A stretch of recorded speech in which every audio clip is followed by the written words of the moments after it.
আওয়ামী লীগ ও এর সহযোগী সংগঠনের বিভিন্ন মামলার আসামি এবং গ্রেপ্তার হওয়া নেতাকর্মীদের একটি বিশেষ তালিকা তৈরি হচ্ছে। খোদ পুলিশ সদর দপ্তর থেকে এই তালিকা তৈরির নির্দেশ দেওয়া হয়েছে। জেলা গোয়েন্দা পুলিশ অর্থাৎ ডিবি ও পুলিশের একটি বিশেষ শাখার ডিএসবি এর সদস্যরা এই কাজটি বাস্তবায়ন করছেন। আইনি প্রক্রিয়ায় গুরুত্বপূর্ণ মামলায় পলাতক আসামিদের গ্রেফতার এবং গ্রেফতার আসামিদের জামিন ঠেকাতে কেন্দ্রীয়ভাবে এই তালিকা তৈরি করা হচ্ছে। পুলিশের একাধিক কর্মকর্তা ও পাবলিক প্রসিকিউটর সূত্রে জানা গেছে, প্রক্রিয়াধীন এই তালিকায় আওয়ামী লীগ ও এর সহযোগী সংগঠনের নেতাকর্মীদের বিরুদ্ধে মামলা এবং জাতীয় পরিচয়পত্রের নাম্বার ও মোবাইল নম্বরও থাকছে।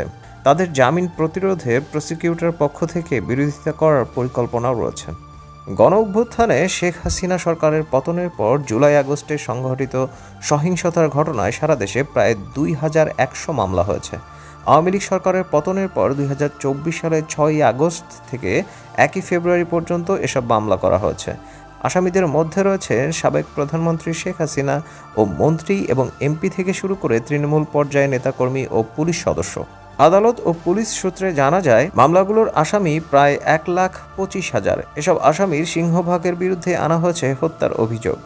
1 ফেব্রুয়ারি পর্যন্ত ঢাকা মহানগর পুলিশের কাছে গুরুত্বপূর্ণ মামলা হিসেবে চিহ্নিত 250 মামলার আসামিদের মধ্যে 721 জন আসামি জামিন পেয়েছেন। বাইরের বিভিন্ন জেলা ও মহানগরেও এসব মামলায় জামিনপ্রাপ্তদের সংখ্যা বাড়ছে।